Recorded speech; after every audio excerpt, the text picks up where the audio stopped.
In very first year of my university, I used to do a part-time job, and essentially I was able to make over 12,000 pound plus, meaning that I used to do quite a lot of part-time job. And at the same time in my university, I scored over 91 percentage in that particular year.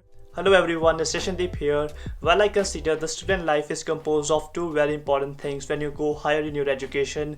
First being your university life, and second being your source of income, which you actually use to fund your university life. Your source of income can be your part-time job, it can be your other side hustles such as YouTube or other kind of online businesses which you have got. And it's a really essential skill to learn early in your life how you can manage your university workload, and on the other hand, any kind of a source of revenue you've got, it can be your part-time job essentially. So this is what I'll be talking in this video. The flow for this video will be quite linear, however I will try my best to put out the timestamps in the description below so that you guys can skip around. So with this, let's straight away get started with today's video. It's really important for me to mention this that I'm no expert in this area. However, in very first year of my university, I used to do a part-time job, and essentially I was able to make over 12,000 pound plus, meaning that I used to do quite a lot of part-time job. And at the same time in my university, I scored over 91 percentage in that particular year, including my practical modules and the core modules. So I did a fantastic job over both managing my university life and my part-time job. So essentially I will be sharing my own experience, and I think this will be really helpful for any of you who is watching this video. So the very first thing I actually do is to actually create a plan for myself. So 15 days prior to start of the semester, the timetable for your course will be out. So once you've got your timetable, the next step is to actually open an Excel sheet. In the Excel sheet, list out all the 7 days from Monday to Sunday, and then figure out that in your timetable which all period is busy. For example, I'm doing a chemistry course at University of Strathclyde, so I've got classes from 9 to 12, so where I've got 3 lectures, 1 hour in duration. So I figured out I block that particular period, that 9 to 12 I'll be busy, and then from 1:30 to 5 o'clock I've got my chemistry lab, so I'll be putting that block out that these are the periods when I'll be busy. And depending upon your course, there will be one day from this 5 working days from Monday to Friday which will be free. In my course it was a Wednesday, so I had Wednesday free, Saturday free, Sunday free. These 2 are the weekends, and then after that every day I was available from 5 o'clock. So it was really important for me to actually figure out that when I am actually available to do any other stuff to make money for myself. And I want to mention that I used to do this on month-to-month basis. So there used to be some of the periods in one particular month that I used to have tests or assignments, and once I used to go to my part-time job, whatever I used to do, I used to figure out that few of the days in that particular date, it can be like 15th of October as an example. So I used to make sure that 14th and the 13th, 2 days prior to it, or in that particular week when I've got day off, I'm spending more time towards studying. So it is really important for you guys to first of all figure out your university life, that what is your free period, when is your busy period, when is the very busy period when you actually have to be dedicated. So now once you have set out the priorities for yourself and you've created a schedule, now is the next stage when you can start applying for your jobs essentially. Now in terms of when you're applying for your jobs, in the initial application stage itself, they will be asking your availability in the form. So it is very important to be honest there, and you have to mention that you are just available for evening shifts when you've got your university periods.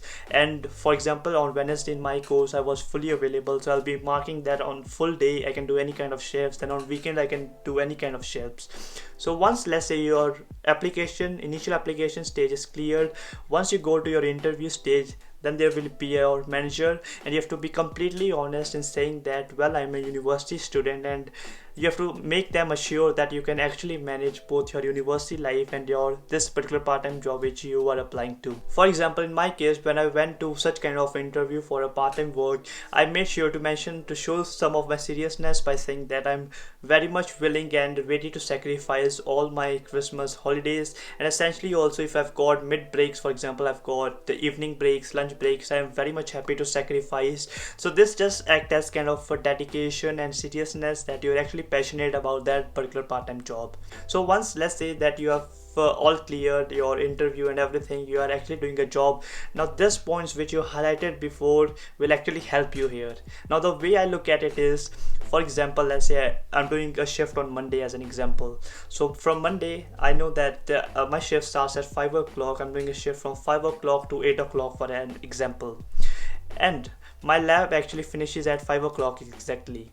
So when I am actually going towards that particular job, and if I'm like 10 minutes late or 15 minutes late for that job, for example I'm traveling to that particular area, my manager will automatically understand, yes, this guy is actually managing his university. And also it is very important for you guys, the communication is really very important.